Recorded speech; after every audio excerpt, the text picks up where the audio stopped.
everybody. You're listening to Chatting with Candace. I'm your host, Candace Horback.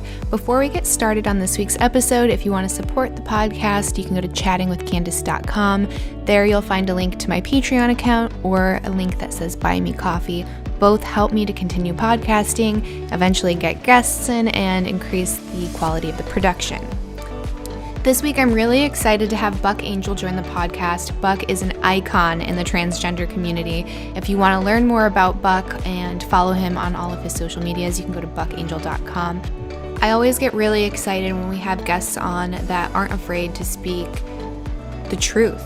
I hate to say your truth or my truth. I just like to say the truth. So I love that Buck is staying strong and standing up against the mob. And if more of us did this, we could create some real change. So I hope you enjoy the episode. It's a little bit controversial, but the whole point of it is to bring us all together.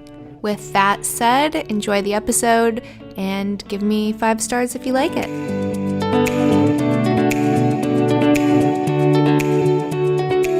Well, I guess starting off by just saying thank you for joining the podcast. I think it's very important to me to elevate voices that are trying to be censored. I hate censorship, and that's all I see on like all sides of the aisle. And what I find interesting about your situation is you're like in this marginalized group, right? Like this group that has been given like a lot of shit, and then your own tribe is like turning against you, and I was like, what's happening? Do you And see my face? Like, right? Like, this isn't how it's supposed to be. So when I was scrolling through your Twitter and I saw you just not backing down to the mob coming at you, I was like, I love that. Like, I just like, we're kindled spirits because I'm the same way.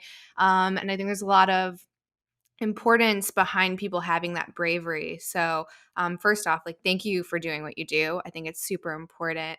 I guess, do you want to kind of explain like how you started to become like the bad guy, if you will, in your own group? Like, how does that happen? Because I can kind of relate. So we're both in like, we come from the porn industry, right? And I feel like I don't necessarily identify with a lot of the people in said group because I do have some more, I guess you can say conservative ideas, right? At least compared to the narrative now. So everyone's like, she's a terrible person and how dare she, blah, blah, blah. So I don't go along with the narrative, so I'm cast aside. So how did that happen for you? well, I mean, kind of actually similar in what you said. We're kind of kindred spirits on that level. We get it. And I mean, I love people like you too, because the situation is people are scared to speak their voice. And even before the cancel culture and all the mob stuff happened, even before that, people just not necessarily have, I don't want to say the balls, but the chutzpah to Yeah. just stand by what they believe. I don't know how I got this way. Only thing I can think of for myself is my sex change, which I had a sex change 25 years ago. And I call it a sex change, and that rubs my whole community wrong. But it really, on some level, I consider myself a sex change because I wanted to live as a man. I never wanted to live as a woman. I don't want to live as a trans person. So from the get-go of my transition 25 plus years ago, I already had the LGBT community because I was one of the first to do it. And so the lesbians were very mad at me, gay women, because that was my group of people. And so I've been literally people nipping at my ankles, and then I got into porn, and then that just totally freaked the whole world out. You're like, how controversial can I get? Let's just keep going. Right. Like I came out as the man with the, is this like on some station? Oh, no, you can say whatever you want. Yeah. I came because I have the man with the vagina for mainstream, like on the regular rate. And then I have the man with the pussy. So yeah, I came out as the man with the pussy, and that freaked the world out. But today people, I mean, outside my community, I can say I have more people who respect me like yourself, who are not necessarily in my community, who respect. I get so much more love and respect and things from outside of my community, which boggles my mind. So for me, it's because the reason I found you and your platform and I respect your voice is you're not departing from reason, right? Like I'm all for inclusion and treating everyone kindly, right? But we have to have these common grounds that we agree on, right? So like biology it exists, right? So just Really? because it has maybe been used in the past for not so great things, even against women, right? Like we used to say women have differences in the brain, so now we're not equal and we're stupid and we should stay at home. So there were like these little hiccups that have happened in science, and now we have to just say all science doesn't exist because it was misused once. So rather than learning from our mistakes, we just say like, no, it's not real. And I don't think that's the way to go about it. No. To the point where, I mean, I've mentioned this a couple times. I just had Dr. Deborah So on, and she's incredible. Oh my God, I love her so I much. love her. She's just like such a powerful force of a woman. Yeah. But I was explaining to her like the schools we were looking at for our son, they don't teach biology anymore. And I'm in the Wait, how old South. is your son? How old is your son? 10 months. We were thinking about putting him in like an Oh, early baby. program.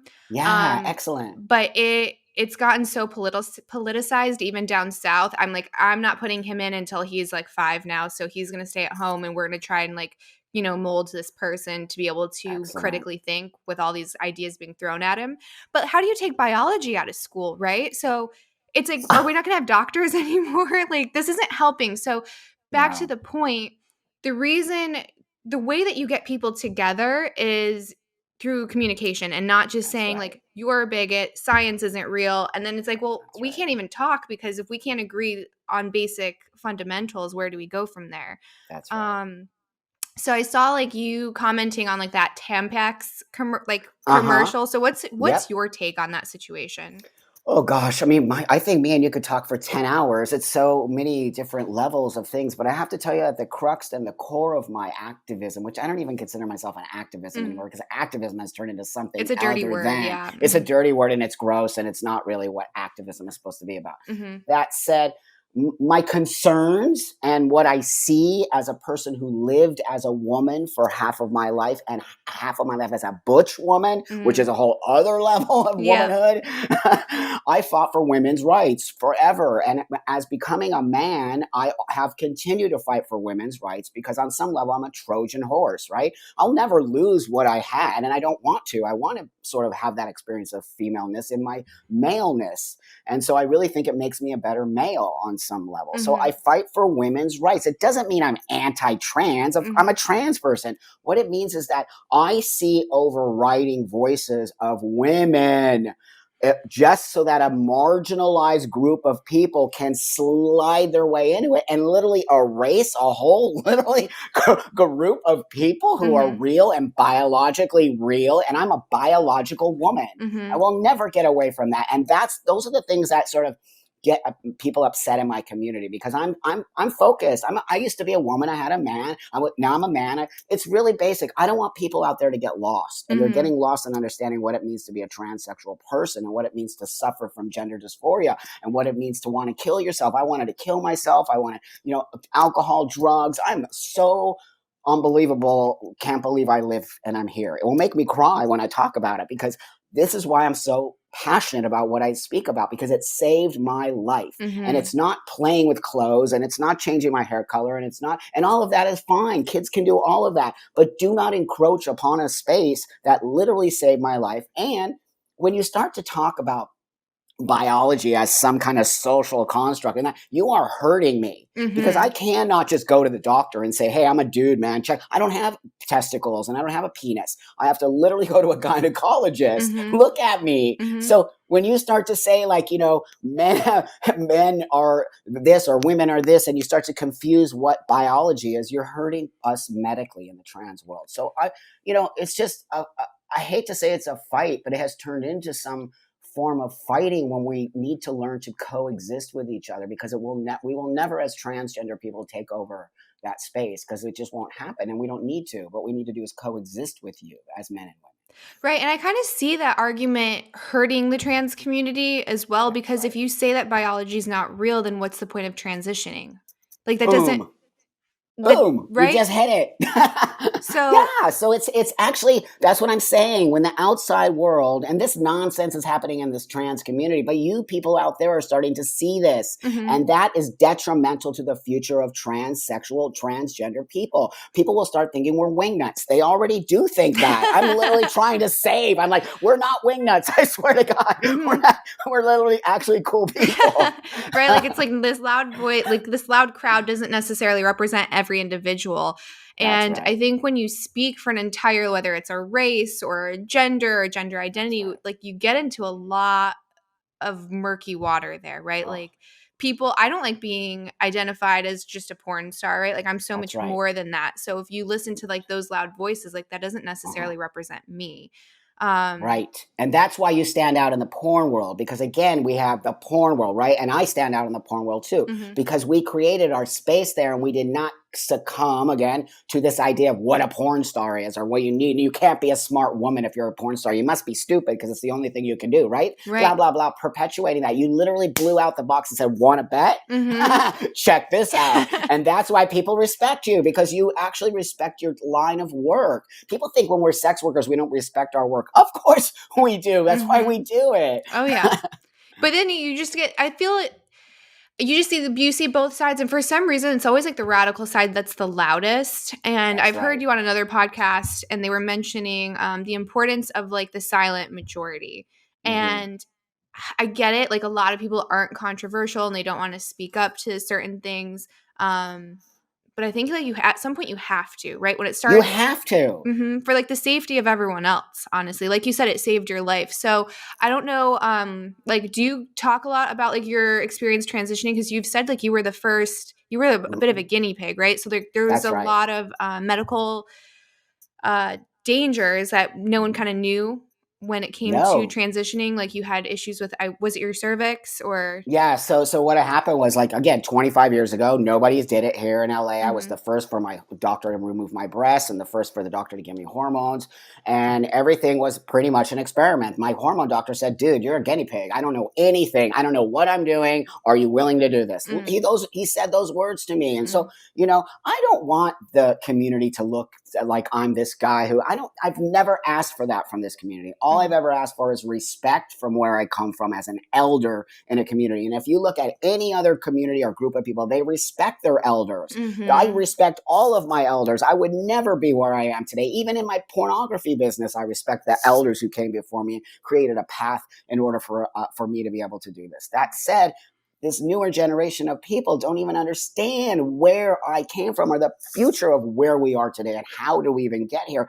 That is very dangerous behavior. They're literally trying, they won't push my voice out of it because I'm saying the wrong thing now. I'm saying the thing that doesn't connect to what they are saying trans is. And so when I transitioned, there was no safety net. There was nothing. There was no internet.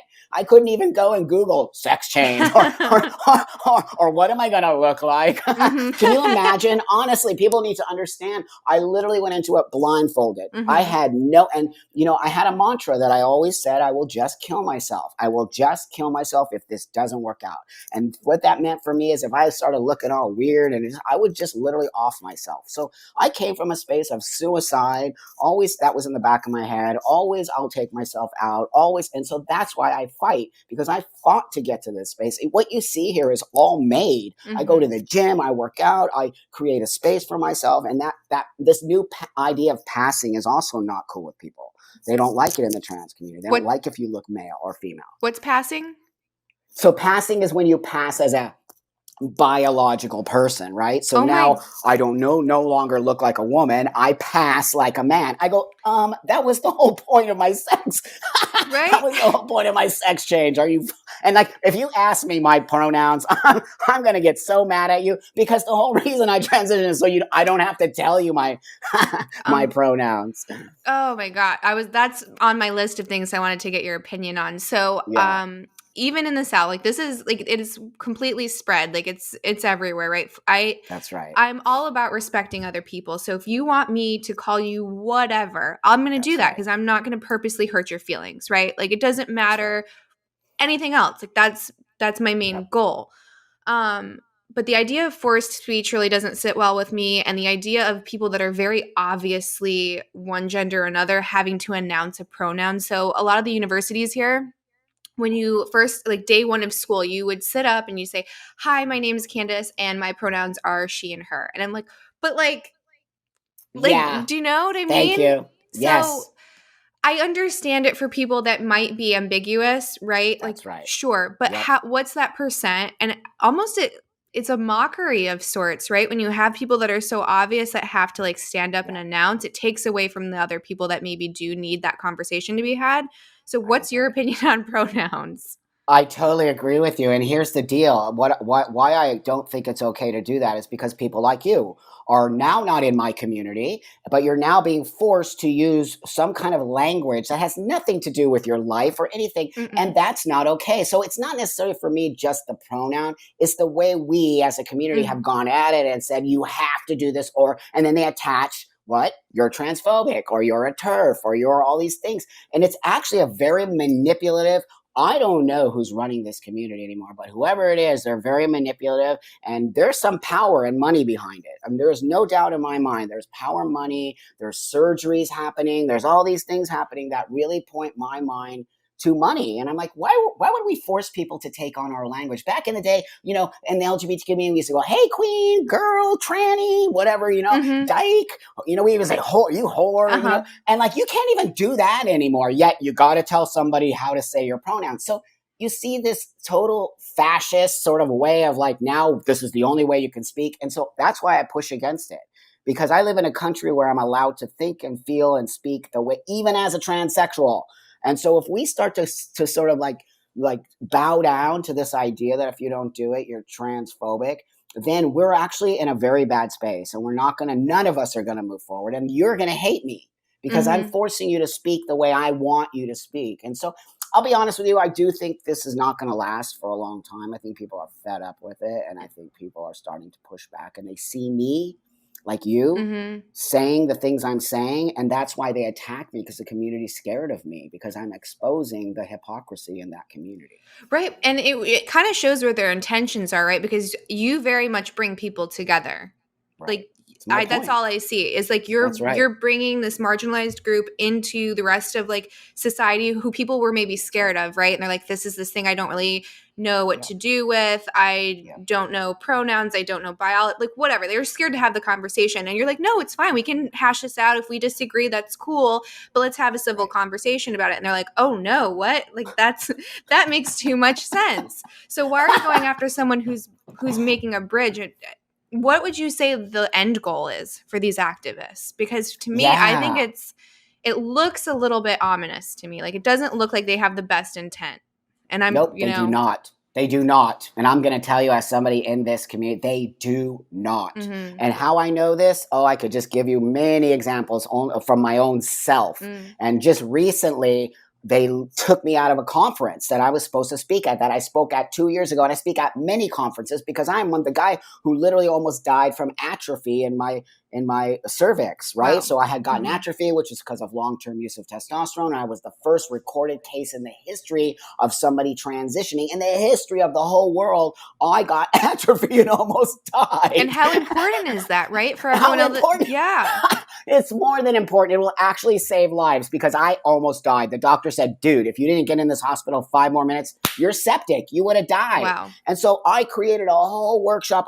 I used my whole self. And, that YouTube video gets so many hits. It's used in medical settings. It is really part of my passion is healthcare for us who don't have penises and have vaginas. And we have to deal with it as men. And it's not an easy space to be in. But I talk about it and I push through it because I don't want these kids to die over something stupid like atrophy. Yet there I am getting asked to speak at a conference. Everything is cool. They didn't have money. So I'm like, cool, no worries. I'll donate my time, blah, blah, blah. Next thing you know, somebody went and made a complaint that they didn't like my Twitter, and I'm problematic. And immediately I got a letter from the organization that said, we don't particularly want to have you here anymore. We have seen things on Twitter and we consider you to be problematic. And I'm like, and that you don't hold the same values we do. I go, yeah, but you're the same conference I spoke at 2 years ago with a packed house, bigger attendance than you've ever had, and gave so many of my products away for, and I don't want to sound like this guy who's bitter about it. I'm not bitter. Mm. What I am is very concerned at the future of this community when you start taking voices out that don't supposedly align to what and how am I not aligning? It's a transgender health conference. Right. Oh Yep. my So gosh. that's what I see. And that is scary. And that's why I'm outing them. And that's why I'm talking about it. And that's why I'm like, I haven't said the organization yet. So I'm just trying to feel out, will it look shitty if I expose the organization? Or will it look important that I expose the organization? I think it's important. I think I've always Yeah. said the best like you just need to be able to have a debate, right? So as soon as you Right. start censoring people, it almost gives That's the right. person that was censored more credibility, because you're like, well, if it wasn't true, if there wasn't some truth there, if they weren't scared of something, they wouldn't have gone That's through right. the effort to censor that person. That's So right.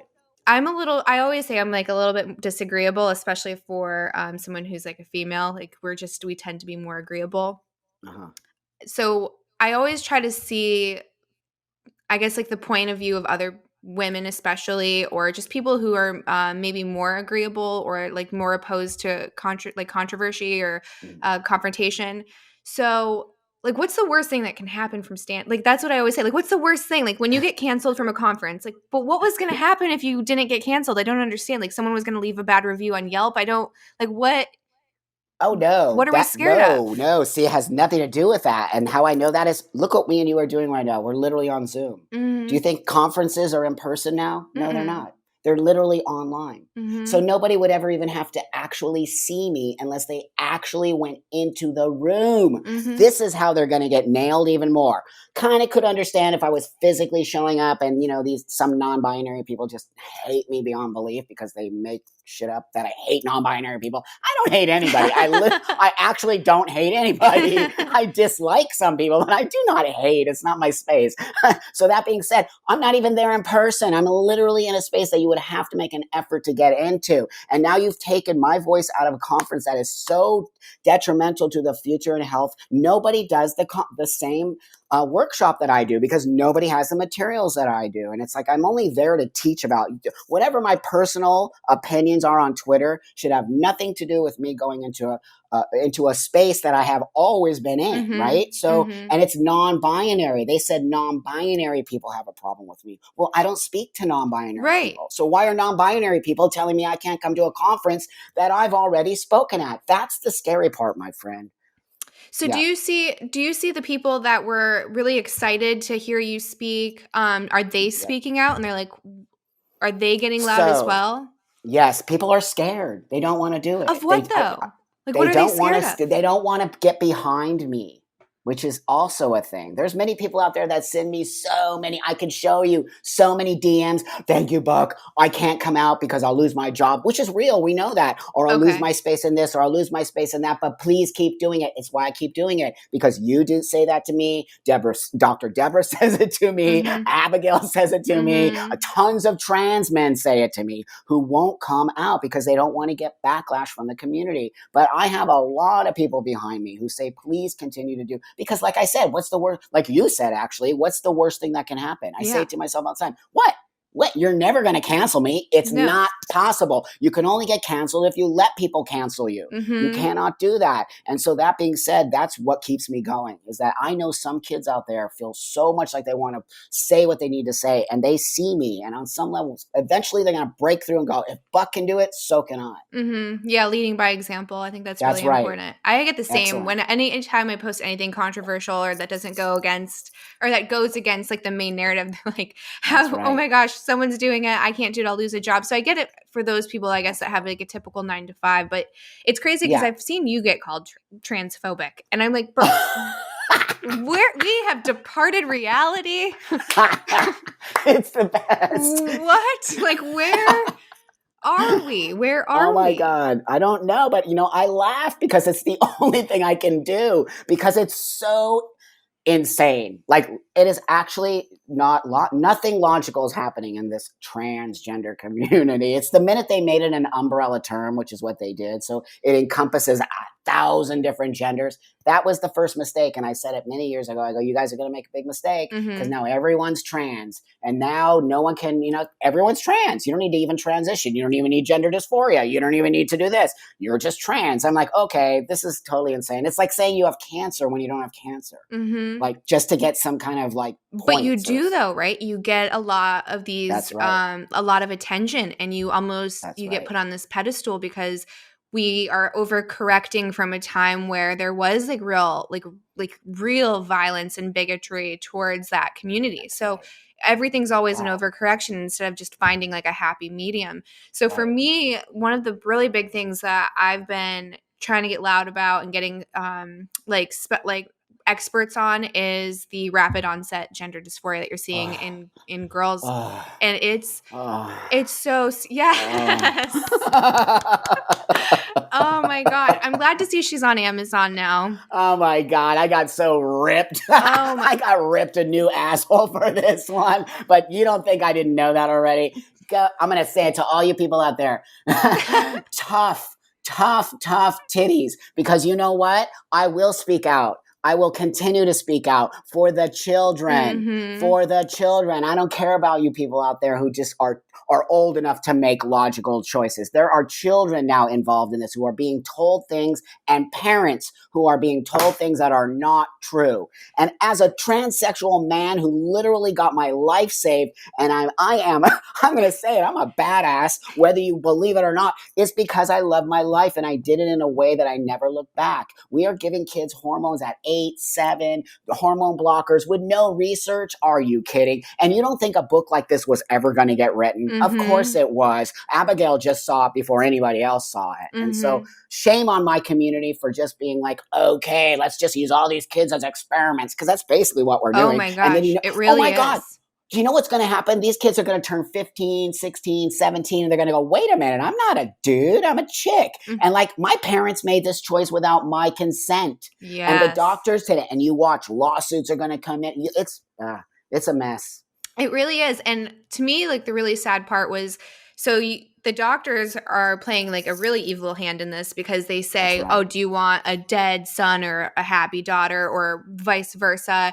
And like, how is that an argument, first of all? Because the data on that is still out, right? Like, we don't really know. Like, we just nope. That's a very bold statement to say. And then the parents going to get very emotional, and they're like, okay, well, of course, then I'm going to go with these irreversible hormone treatments. And even worse, Portland, Oregon, I think you can get double mastectomy at 12. Don't get me started on Portland, Oregon. Right. But it's like, how you can't even get a tattoo at that age because you can't be trusted to put ink on your body. How are you going? Right. And then what's it called? I always mess up the term. Is it a surgery or a... No, it's like so basically it's the idea that like roughly 80% of kids pre-puberty end up just being gay. Right. So anything, that's exactly right. That's exactly right. So if anything, right, it's just we're going backwards and we're being homophobic again. We can't have a gay son or a lesbian daughter. And it's like, if you're a tomboy, then you must be trans, because you're outside of this very narrow definition of what it is to be a girl. So it's just really sad to me. We one of the schools we were looking at, they had what they called a trans girl in the class, and I was talking to Wait a minute, back up for 1 minute. How old is your child? 10 months. So it wasn't what in his school? It wasn't his class, but it was in kindergarten. So like in kindergarten they had a trans. Yes, I think it's like 5 is when you start kindergarten. So because I was asking them all these questions, because I'm not just going to stick my kid in a school if I don't know what like the principles are behind it. I'm asking all of their opinions on all of these like social topics. So they had like this very big like coming out party for her. And I get it, right? Like it goes back to overcorrecting. I get it. But if you look at the data, the chances are that that's actually going to just be a gay boy, right? Okay. And that's wonderful. That's great. And if they end up to be trans post-puberty, that's wonderful. That's great. Mm-hmm.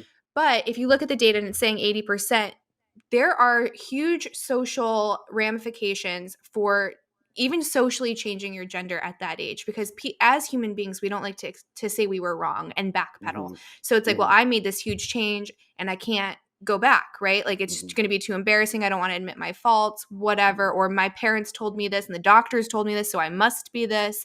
So you're going to see a lot of children that post-puberty are like, well, who am I? Now I actually have gender dysphoria because now I'm in the wrong body and it's too late to go back if my parents did anything that's irreversible. Like where do you see the logic for these activists? Because it's children, right? Like it's kids. We should all agree to protect kids. We are not playing with, like, if you're 20, do what you need to do, kid. I'm going to tell you right now, cutting your boobs off without having a lot of therapy and doing that, you're probably making a mistake, but that's just my opinion. You're 20. You can do whatever you need to do. Right. At 8, at 5, at 6, are we insane? No and I'm a way. transsexual. Let's not forget that. And I'm telling you, are we insane? It is not okay. Yeah, I don't care about social transition. Social transition is the way I did it. I had to dress like a guy. I had to walk the world as a dude before I could get any surgeries, any of the things. And that was an actual structure we had back in the day. I had to take a note from my therapist to my hormone doctor. It was like a you know what I mean? A step and a step and a step and a step, and making sure along the way that I was always prepared for the future of being a man. Right. And I've never looked back. It's never even been a thought process for me. Today we're like, oh, you have a little inkling of wearing a boy's clothes, you must be trans. Like, it's so insane. And I have to tell you, I travel the world talking about my life story. It's sort of like my real business as a public speaker. And I talk about my whole transition. And one of the things I talk about is really being a tomboy at that age. And, people just, saying, oh, she'll grow out of it. And I always say, no, I actually grew into it. But I started to think, I got to stop using that in my story, because I think people are picking up on it in the wrong way now. Because I see people, I do, because now I start seeing this idea that once a child is masculine, which I was a very masculine child, that they must be trans. And so I feel like I should stop maybe talking about that in the way I'm talking about it, and more in the sense that I felt this way. People were chill about it. Nobody pushed me. Nobody. In fact, they tried to take me out of it, right? So in a sense, today, what we're doing is the opposite of what they did with me. They're pushing these kids. And what you said earlier, parents are hearing doctors say shit like, if you don't do this, your kid's going to kill themselves. Those doctors need to be reprimanded, lose their license. Absolutely. What they're doing is a lie. It's cheating. It's stealing their children from them. It really is. And then I guess back to education, because that's where it first starts trickling in for the whole new generation. So when you have these parties that celebrate a child, I guess, switching genders, right? You're introducing this very complicated subject to 5-year-olds, right? That's right. 5-year-olds. So you now have a child that was, I'm going to say neurotypical. Is that like a good way to describe it? That is now, well, maybe I should question these other things because I didn't know that these were options, right? So it's not something that just comes, you're born that way. Right? Yeah, so you're born this way, like you're born gay. You're literally born gay. It's an actual thing. I don't care what anybody says. Right. There's in your body. Plenty of fMRIs that show evidence for that. That's right. So now you're confusing these kids that don't have critical thinking. Their frontal lobe's not there. And then they also see this other kid getting attention and love. That's right. And and there has been some studies to suggest when it comes to bullying that trans kids do get favored from the authoritative figures, right? Like people are really there to protect the trans kids, which is wonderful, but they ignore maybe the gay kids because now that's fine. You're no longer oppressed or marginalized, so they don't need any help. So you see this group of kids that are getting glorified for something, and you want love, you want attention. We all lean into that. So then you might start creating a problem where there isn't one, and that's where you see the rapid onset that's happening in the UK with these girls. That's right. Yeah, no, I'm totally on board with you. And it's why that book is freaking the trans community out. They are freaked out by that book. As you see, like Abigail, somebody, they took a GoFundMe, and they got a huge, I live in Los Angeles, and they made a huge billboard up on like Beverly and like La Cienega for the book. It was so awesome. I saw that. People were freaking out. Freaking out. But I'm thinking, why are you what? Here's what I want to know. I'm not freaking out, and I'm a transsexual person. So like people who aren't even transgender are freaking out. Wait a minute here. This book, I am telling you, read it. It doesn't mean that is actually the way to go. It's a book about a person who thinks and is researched and showing you statistics. You can take it or leave it, my friends. But it is a book that is necessary in order for all the information to be out there. Yeah, and for everyone that's just listening, we're talking about Irreversible Damage by Abigail Schreier. The other important part to drive home as well is you need to have both sides that are having their voices heard, because there can be consequences, right? Like if we're not doing all of the steps to make sure that this decision is truly what you want, right? Especially when we're talking about kids. That's right. We have to talk about this is permanent. And some people regret it, and they, there is the detransitioning. I don't know how well that works out for people. I know depending on how the extent of it, your fertility could be shot. I know for Of some people, course. the ability to orgasm could be That's shot. right. So you're That's right. telling me you want a kid to never be able to experience, like, being intimate with their partner when they're grown. Like, that's They're not even sad. thinking of that. They're not, and oh God, there's so many layers to this, my friend. It is Mm, actually shocking that, I have an 8-year-old son. And so it's not that I don't have kids in my life. I'm around kids all the time. I mean, we have outdoor COVID play parties, and I love kids. I think of my kids in the trans community as kids. You know what I mean? Like, I'm mhm, just really versed on helping the future become a balance, not just trans kids, but kids, you know what I mhm, mean? And so I really see them as the future, but we're hurting the children. mhm, We are not helping the children. We will have a massive amount of, number one, detransitioners, mhm. which is happening at a fast rate. And if the trans community literally trying to shove that under the rug, because it is really showing that, wait a minute, maybe we aren't doing the right thing, and they don't. And so that's why I'm speaking out against the community leaders, because they're not being responsible when they try to hide books like this, and when they try to hide things that are factual, like biology and all this stuff. That says to me, you have an agenda. That doesn't mean you want to help people like Mhm. me. That means you actually have an idea of what it means. And I don't know, it's freaking me out. Is it that they want to have a whole mass of trans people so that it can become powerful? I That's mean, what almost is what it happening? seems like from Yeah. someone that's, as Yeah. they'll call me a cis or whatever. I hate I that hate that word. nonsense. But as a Dude, don't use it. biological woman, like, That's that's right. kind of what I see. That's Um, right. so when we have all this information and this massive amount of people that are detransitioning because they were, told at such an early age, like, this is what you are, or whatever the reason is, um, how do we protect those people that are going through gender dysphoria when our professionals aren't even allowed to question it anymore because it's illegal in, what, 20 states now? Yes, it's called Mhm. self ID. It's like, I'm gonna Oh, self ID. I have cancer. right? Like, I mean, I'm not laughing at cancer. It's messed up. But that Right. being said, it's that illogical that you will let an 8-year-old kid say, I'm trans, and the parents cannot ever say anything about it. Mhm. Ever. Like, what? Oh, come on. The whole reason I'm a parent, if anyone ever did that with me with my child, oh, let me Same. just tell you, go ahead and try it. If my kid said to me they were trans today, or, hey, dad, you know what? I'm feeling more like a woman, or a girl, whatever, or I want to be this. Of course, go right ahead. Wear a dress. I don't care what you do there, Mhm. but you're not going on hormones, and you're not doing, you can even change your name. I don't care. Do all that, because kids do that. I did it. Lots of Mhm. kids when I was growing up did it. They're always going back and forth, boy and girl names and blah, blah, blah. All of that is natural.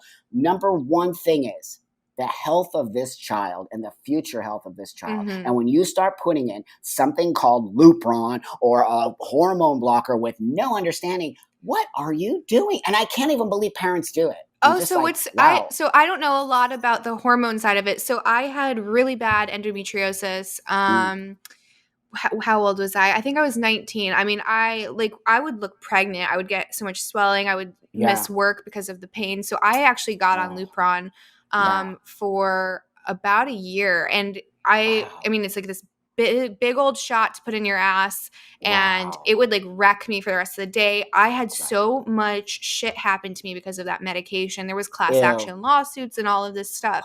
So we're giving that to kids. I had no idea. We are giving that to kids. It's a hormone Holy blocker. shit. That's So what it is. And they use it for cancer too, I think. But they yeah, also, yeah, as it's a a form of hormone chemo. blocker. And they Mhm. use it for young kids who do have sort of like some puberty situation, because that happens. Of course, that's natural. Our bodies aren't all Right. perfect. But that said, yeah, they're literally pumping that Woo! stuff into little girls, No. and Oh little girls my at like 8, gosh. and like saying, well, it's going to save their life. And I mean, yeah, No. right. Show me where there's statistics that this is actually going to save. Go ahead and start to listen to detransitioners. It will, and you should get one on your show, because I'm telling you, it's profound. Profound. I cry every time I listen to them. I cry, and I Uh, cry and I'm going to cry now because it saved my life. And so when I see a youngster of 20 years old cut their breasts off, get a hysterectomy, and turn around and say, this did not work for me, how do you think that makes me It's feel? horrible. I It mean, makes me feel yeah. horrified for that person, because it shouldn't be that way. They should have got therapy. They should have really thought about it. They should have had much more structure around it. It saddens me, as you see, so deeply, because that should not be, that this child now has to live with a body that is literally mutilated, and they will have to live with that for the rest of their lives. Why are we as a trans community not compassionate and empathetic towards that? I don't understand. We should feel for that person, and we should understand that it's a very real consequence. Yes. And it doesn't take, I think a lot of it's fear-based, right? Like they're fearful that it's going to take away like their standing in society, and that they're going to go backwards 100 years. And I just don't see that happening. I think everything we were moving forward in such a healthy way, but it's like the whole idea of power versus force. So if you start pushing this way, it's going to just be the natural reaction to push back that way, even if like you don't want to, even if you're not like a combative person. So I think it's so important because, again, you have these people that are like, well, what do I do now? And if we take away the steps of therapy, what's left? There's nothing, there's no safety net, if you will, right? So we are like, okay, well, let's do some therapy and talk it out this way. And then let's check in with this doctor, and like these checks and balances. And then if you were, it's not to say like you can't transition. If you were an adult, that's your right. You can do what you want. But I think that you do need to be questioned. I think that you right? It's not, I don't think it's bigoted to say that you should be questioned. It's a very big deal. I mean, we still have marriage counselors in the South for a lot of people, right? You have to go through counseling before you can get married, because that's such a big transition. That's a social transition. We're talking about a physical one that the science isn't there yet, that we can just snap our fingers and say, never mind, let's go back.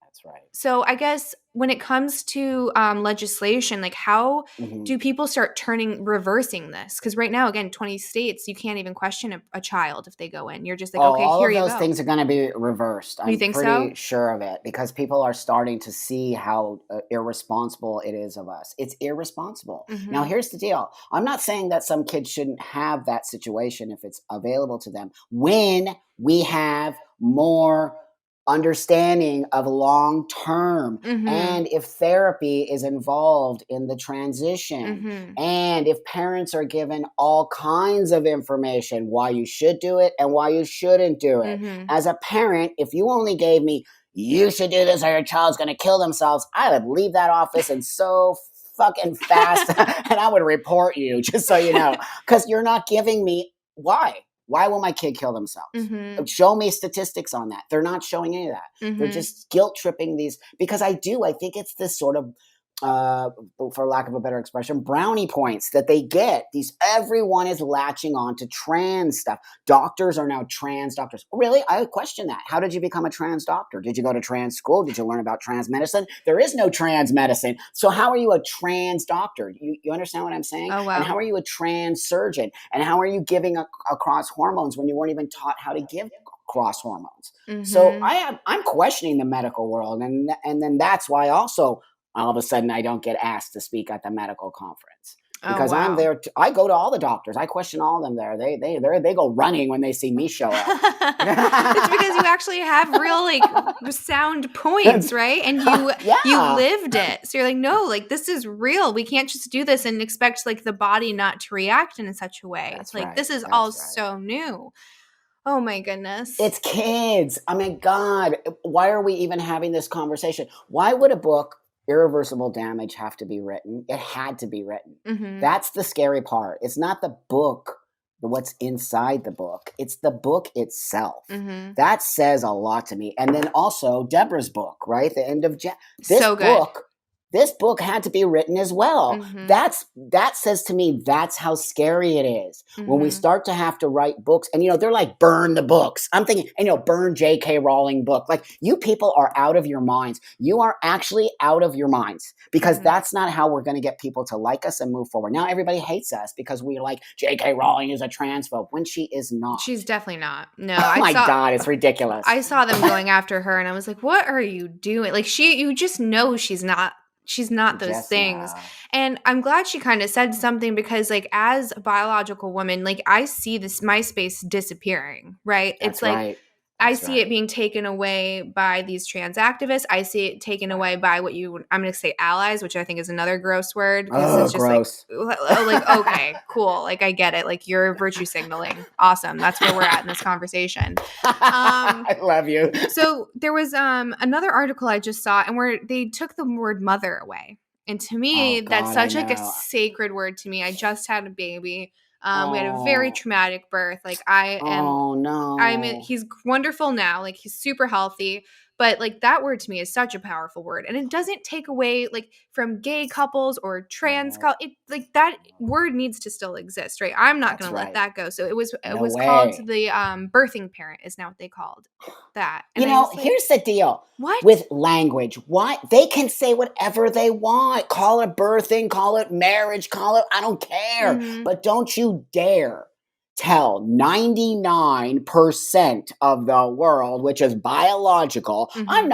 I don't want to be called a mom. I want to be called a dad. Yeah, Okay. So that's my prerogative to be. I live as a man. I do not live as a non-binary or a trans absolutely. or any. I'm a man who is a dad, who is a father, who is male. You're a woman who is a mother who gave birth to an actual baby. If you're a trans man giving birth, you can call yourself whatever you want, but don't you Right. dare force anybody else. This a birthing person, or Yeah. what do they call them now? Birthing People who get person, their yeah. periods, people who get menstruate or something, what Yeah, they call people that menstruate. menstruate. Mm-hmm. It's How appalling. offensive is that? How It's offensive is offensive. that? It's wrong, and they have no logic around it, though. They try to be because I'm like, really? Why don't you tell me why you want to do that? Because what you're doing is you're saying inclusive. Inclusive would include woman. It would Right? include the word woman. You're now literally taking out no. They're saying no because now we're making it inclusive language. I go, but inclusive language includes the other people. So Mm-hmm. what about the lady who doesn't want to be called the birthing person? What if she Right? wants to be called mother?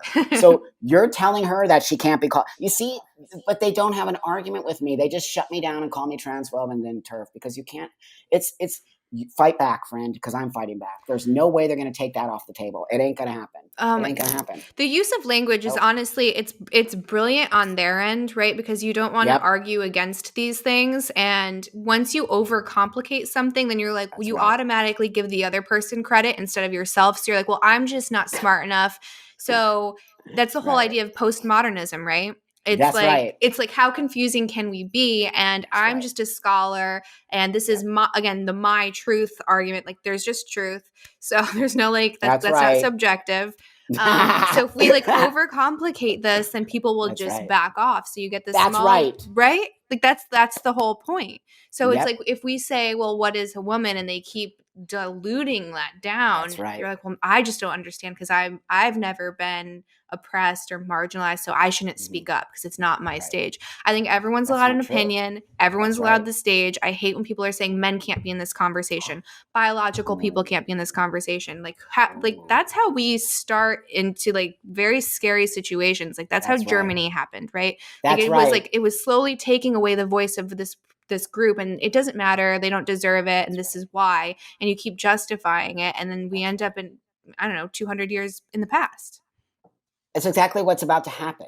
Just so Mm-hmm. you know, trans rights are now happening. And all this language mumbo jumbo is happening. But it's Mm-hmm. going to get torn down so fast. And our trans rights are going to be put back 500 years because we are not coexisting. I say it every day. Mm-hmm. You better learn trans women, this whole rhetoric of trans women are women and trans men are men. No one's arguing that I'm not a man. What I'm arguing with you is I am not a man. I am a trans man. Right. Big difference. Stop trying to say I am not biological. I am not, biology isn't a spectrum. Things aren't socially constructed. La la la. That being said, we have to coexist with you. And Mm-hmm. that's right there for me. The biggest problem is we keep trying to overrun and tell everybody else how to think, how to be, how to see, and that we are more important than you. And Mm-hmm. that's why I got into the Rawlings debate because I said, wait a minute here. She is an actual woman, a powerful woman who sees something using her platform in order to speak out against her own self and feeling threatened. Why Mm-hmm. are you as a trans woman allowed to feel threatened in that, but a woman is not allowed? And you as a trans woman should know if you really feel and want to be a woman, right? You Mm-hmm. should understand what she's saying. And Mm-hmm. that's where I'm a little bit confused about trans women not understanding why women are saying, wait a minute here. You can't just be a woman. You don't have the same experience as I do. So for me, again, I don't know how much of it is just because of, your Twitter feed's curated based off of like what you engage with and all of that good stuff. Yeah. Um, but I see a lot more arguments being made to protect like trans women than like Mm-hmm. trans men. So certain That's right. like laws that are getting passed are in argument for the protection of trans women. If we talk about like the prison thing that just got That's passed in right. California, right?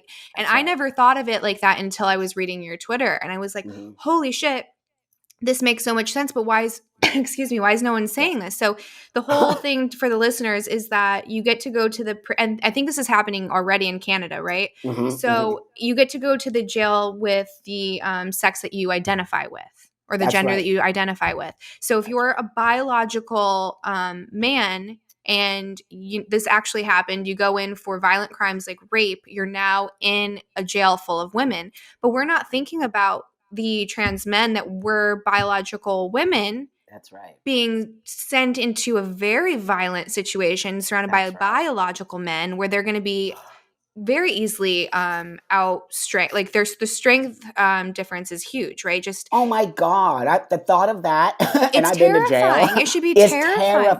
So why are we but not did anybody, protecting trans men? right on, my friend. Thank you so much. Because the leaders of this community are trans women.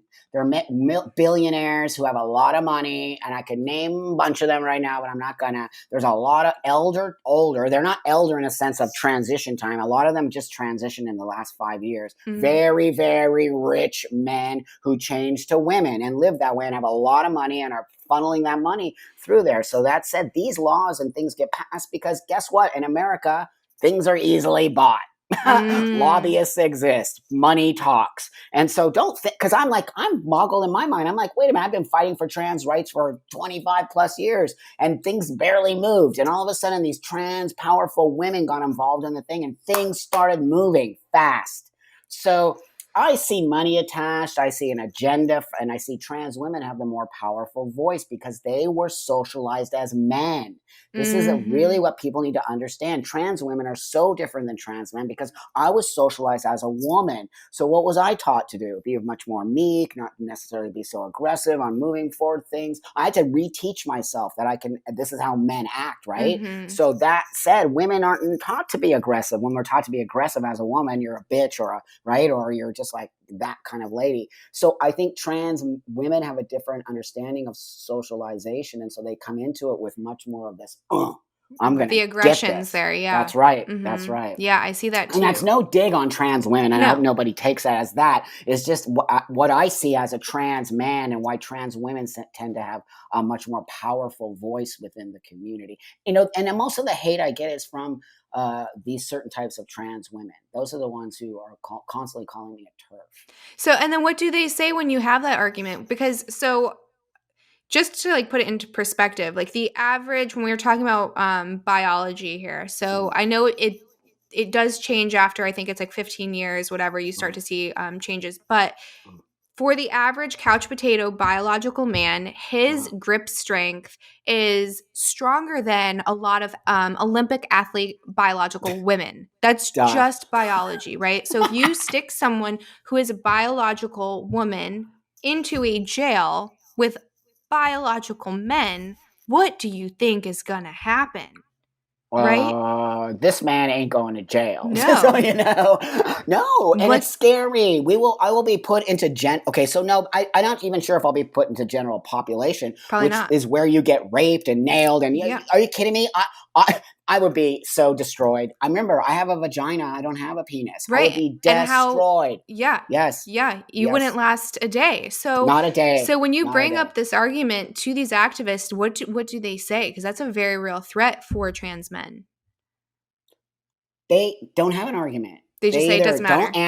They don't answer me, or they say TERF. They have that's why I know. They don't care about trans men. They only care about the rights of non-binary, which are a lot of men becoming non-binary now. So the non-binary has actually, the voice of the non-binary has taken over the trans community on some level. And so people like me are sort of like this old idea of being trans, which there's a million of people like me, but Wow.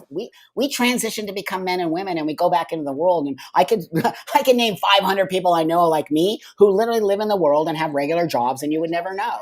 And that's the whole reason why we transition. I just happen to become, in the porn business, and then to become an activist and be out there. But most of us just want to be left alone, and we just want to grow up to be men and women. And so this new sort of majority voice is nothing about what you see here sitting in front of you, and about what the whole purpose of transitioning is about. It's become a hothead, weaponized space for some reason that I'm not sure. I can't tell you, but it's scaring me. I don't want my community used like this as a weapon, and it's being used as a weapon, which is just disgusting and gross. And many people are going to die and lose out from this situation, and in such a horrible way. They're not helping us; they're hurting us.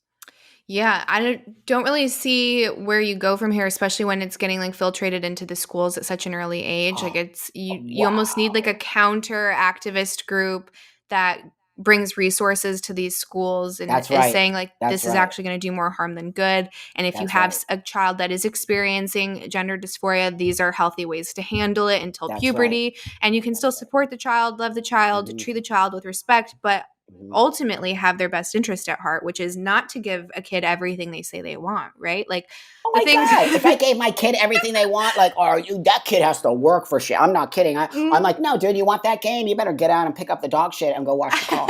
Because I'm not kidding. He's Totally. 8. He's like scrubbing that. Hilarious. But that being said, I'm telling you, I already say it already. And again, I'm trans. I don't want that being taught to him. He doesn't need to know that. Also, he doesn't know that I'm trans. He doesn't know about me. He just knows I'm just dad. Like, that's just it. He doesn't need to know any of that stuff at all. It will confuse him. He won't understand. He needs to understand biology and then move forward. And then if those things start coming out, excellent. For but sure. You got to give these kids an actual logical base. When you start teaching them that there's 57,000 genders out there, what?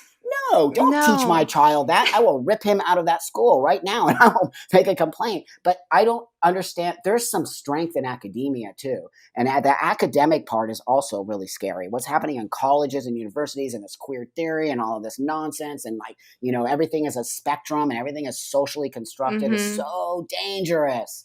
It really is. And they get you because they get you by your heartstrings. So when I first started going to college, I took one of those women genders studies classes. And, day one, they're playing these videos and documentaries, and I'm crying. And I'm like, the world is such a terrible place. I need to help these people. And they know what they're doing. It's all intentional, right? Like they know. That's right. First of all, most biological women are going to be more eager to take that class than biological men. It just is. And we're more emotional and nurturing. So we're going to try to wrong all of these rights. And then when you're feeling something so intensely, it's easy to ignore data. That's right. So you lead with your emotions. So again, your frontal lobe's still not there. That's not even done till 25. So it's still a little bit of this download stage in your human experience. That's right. And this is all calculated. So there is an endpoint that they're trying to get, and I don't think it's very good. I think we need to try to raise our kids to be critical thinkers, because if people have you by the emotions, then they're under your control for good. That's right. That's right. 100%. And what happened to critical thinking? They act as if critical thinking is some crazy thought thing that we shouldn't be teaching people. If my kid better critical think, because that's how he's going to get to be a badass kid and a badass person. And so now we're just taking all of this, and I swear we're making robots. That's what I see. We're literally making these children robots. And the children that attack me, mostly non-binary kids, and mostly this idea that I'm this bad person because I'm saying biology exists and I'm saying things that are actually real, factual things. And then they're being told the opposite. So that's what I see. And when I say a younger generation, I'm talking about these TikTok kids, these 16 to 20. They're really dangerous because they literally have nothing stopping them. They think they can just go. They have no filter, no block, nothing. They're just like, fuck yeah. And I'm just like, who does that? There's a lot of anger. A lot. And I was like, if I was 16 and I acted like that, my ass would have been kicked. Yeah. And that's, I'm not that kids should be hit, but that being said, discipline. There was consequences. discipline. Mhm. I learned discipline as a child. If you knock that coffee cup over, you better go pick it up. You don't just leave it there. Kids are knocking coffee cups on everything and just leaving it there for everybody else to pick up. And this Mhm. is what we're teaching a very vulnerable kids at 16 are vulnerable. You remember Oh, yeah. being 16. I remember 16 was probably the worst time of my life. Worse. The Yeah. worst. And so here's a It's bunch of terrible for kids seeing everyone. trans. Horrible. And that's why I think trans is just this illusion that they think they can have and be part of what you said earlier on in the podcast. They just feel like more wanted and more accepted as a part of this new group of people. Mhm. Yeah, I think it's the same with the whole non-binary movement because that's also gone up massively. I want to say, Massive. like you said, it's like 1% of people that kind of fall under like that LGBT umbrella. But Yeah. when you look at the data, especially with Gen Z, it's almost all of them know someone who's non-binary or that I'm going to say identifies as trans because to me, what I'm seeing is not real. That's right. It's not real. It's So they see more of that than they see, a gay man or a gay woman. Right. Like, so the Right. data is just like not adding up. And then you see this huge spike in non-binary. So That's some of the right. data is suggesting that we used to have different outlets for these kids to kind of express themselves and experiment with certain things, and then those aren't there anymore. So now like the in thing is to be non-binary, and that's great. That's right. Like find yourself, but we have to talk about the anger there, and we have to talk about the forced speech there because what is it, Canada? I think it's Canada. They're making their national anthem all gender inclusive, so anything that is like gender specific is taken so like out. like if it's a she, they're going to change it to they. Something like That's that. going to make a lot of sense. Like, really? Come on, people. That's disrespectful to actual biological people. It isn't.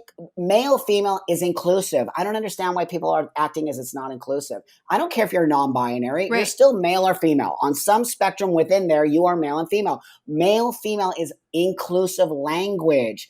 They're so insane that they need to add they, which will just mess up the whole thing. And then now we're going to tear everything apart. And then in 5 years, we're going to have to paste it all back together again because somebody's going to finally go, oh my God, what did we do? Exactly. And I always say, like, if you're very like emotionally reactive to anything, especially in a negative way, that means that there's something inside that you haven't like dealt with. And like, if you call me a whore, like I'm not going to be triggered. I'm going to go on about my day and I'm going to forget that even happened because I'm okay with who I am and decisions that I've made. So I don't know, like I just don't understand the whole forced speech. I don't understand the forced like theology almost, because now it's like a new religion, right? So if it's a cult. It is. It's a cult. And if it's you don't bend the knee, if you don't accept this this new Bible, then you're the enemy and I'm going to come at you with all of this anger and pent up energy. So like I just don't know how we fix that. No, listen to me, my friend. It's going to fix itself. You think so? Mark my words. Everything I've said throughout this whole insanity in the last 5 years has happened. One of the things, sadly, that has happened is detransitioners. I called it years ago. I said, you watch and see. People were, that's not cool. Now they're just rolling out like candy. I swear, it's just like... That being said, it's going to backfire. What's happening is the non-binary people are taking over the trans community. Pretty much non-binary now. There's not so many people like me left. We're kind of hiding over here. So what's going to happen is they're going to implode. Because what they're doing is not logical. People are going to get fed up with it. They're pushing too hard. That's not how you make change. That is not how you make change. I've been making change for 30 years. You do not make change. You actually coexist. You extend your hand. You educate. You let people have their weird freak out on you. And then you come forward again. And then it's fine. Nobody even is scared of me anymore. The world likes the man with the pussy. When they used to be like, ah! Now they're like, oh, that's so cool. Oh my gosh, that's amazing. Yeah, Right so on. you're a wonderful example. I mean, I hope people start seeing the changes that you have made and continue to make, and then you can see that you can make change and, create a bridge with like love and positivity and not with That's fear and right. That's anger. right, beautiful friend. And that's why me and you talk. And that's why when people like you reach out, you reached out to me, which says a lot. So I appreciate that. You hear my voice and you see my voice and you see the importance of my voice because that's how we build bridges. We don't have to be best friends. We just have to respect each other's choice of life. And that's Mm-hmm. all I ever ask from anybody. You don't Mm-hmm. have to like me. You don't even have to agree with my choice of life. But all you need to do is say, hey, that makes Buck happy. Right on, move forward. And that's what most of the people in the world do with me, and they're all biological people. Mm-hmm. Yeah. So the one last thing I kind of wanted to touch on. So I see a lot of biological women, and again, I think a lot of it has to do with like going to university that Yeah. are the self-identifying allies, and they're being Mm, really loud and aggressive to other people on social, mhm. and they're That's right. again, they're standing up for a group that they're not even a part of, It's right? ridiculous. So what is that about? How I It's guess embarrassing. is it? You know, well, here's what I Yeah. think. Because they're doing it not because I don't believe all of them have it in their heart. I believe they're doing it because again, it's the thing to do, just like BLM, right? If you Mm. don't support and I'm not saying anything bad about Black Lives. I think that a concept of it is very important and I think Another we do. brilliant linguist move. Thank you. That's Mhm. exactly right, my friend. It's all Mhm. marketing. Yeah. I'm a marketer. You think I didn't? That's how I built myself. I'm a marketing dude. Mhm. So that said, it's all about marketing. That everything, even the trans community, and all of that. It's all about how you place words, how you get people to think, all of that. So that being said, just if you're not putting the hashtag BLM on everything you do, it doesn't mean you're a racist, and it doesn't No. mean you don't belong to the thing. I think too many white people are speaking for Black people. That's what I think, and I'm Oh just my moving my white gosh. ass to the back. My white Mm. ass is over here. I'm in full support of creating an unracist world, 110%. For But my sure. white ass needs to be here while you, as the Black person, can actually speak for your own. And that's what I don't understand about these new allyship, and telling me to shut up. Literally, an actual non-trans person who's an ally telling me that I'm a turf and shut up is so insane. It's like me as a white guy telling a Black person to Well, that's sit down and. happening though too, right? I With Antifa.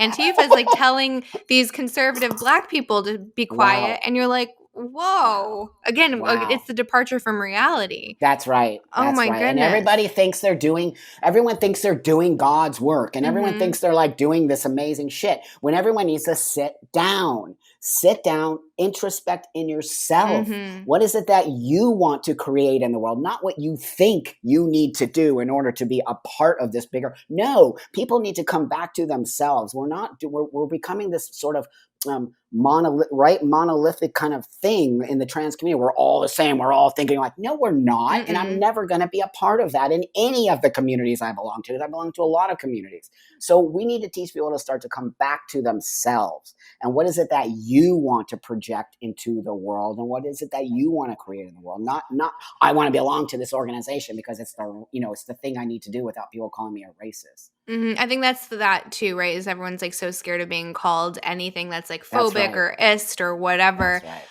And I can tell any listeners I've been called probably all of them. I got called transphobic 2 days ago.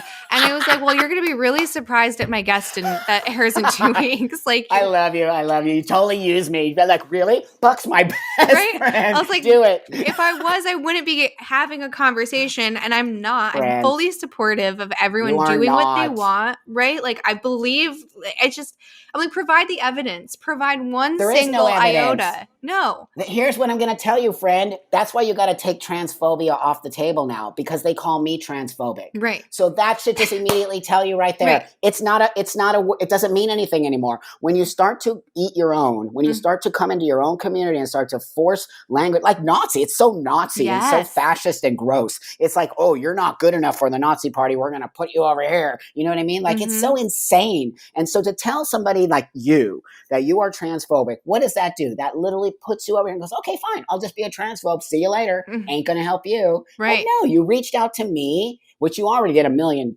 years ago. And you said, let's do this. That means to me that you care. Mm-hmm. You see the voices in our community that literally are above the rhetoric. That's all rhetoric, right? Mm-hmm. You're a transphobe, you're a turf, trying to make all that shit. And then you see Yeah. people like myself go, wait a minute here.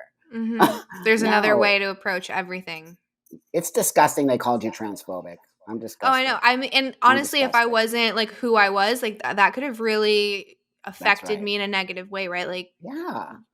I don't know. No one wants to be a bigot. No one wants. It's on a lifeline or a life support, right? Like That's these right. things exist. No one's denying that they exist, but I Right. truly believe we are in a very like inclusive world. I think we're in a very different space than we were 50 years ago, even Oh my 20 years God. ago. Yes, Right? even 10. Mm-hmm. Even 10. You know, when I first came out, I started to experiment with my sexuality. And so I really got attracted to men, which I had never been attracted to men before. So I was like, this is so weird. I literally became like homophobic to myself. I was like, I cannot be gay. And I was like, I was a gay woman. Now I'm like, I'm not going to be a gay man. So I just remember it was so difficult because I was trying to put myself into these spaces and they did not want me at all. They were so mean and horrible, but I just kept coming back, very gently coming back and never pushing myself, always just being here I am until today. Now I'm just like, I'm in the gay man world and people are so cool with me and it's never an issue. And so that's what I see for trans women. I think they're pushing too hard on women and they're not saying, wait a minute, how do we come into this space? Because I have tons of trans women friends who literally look like you, like gorgeous, beautiful, amazing women who pass. And this is the argument people are having is like, they just don't want some dude saying I'm a woman and coming into a space and looking like me. I understand that. And we should all understand that. It doesn't mean that you're transphobic. It means that people go by vision. I don't get misgendered because I look like a dude. Right. And so you're going to get misgendered if you say you're a man, but you look like a lady, or you're a man and you look like, it's just a reality of the thing. And I don't know why people are getting so mad about that. It's an actual thing that people need to be visually seeing things. Yeah, it's evolution. It's Right evolution. on. And it's not, again, a place of hatred, right? Like you can be like, well, actually, no, this is, how I identify. And then most people, and everyone's going to argue, but I truly believe most people would be like, oh, I'm so sorry. What would you know? And then they'll correct.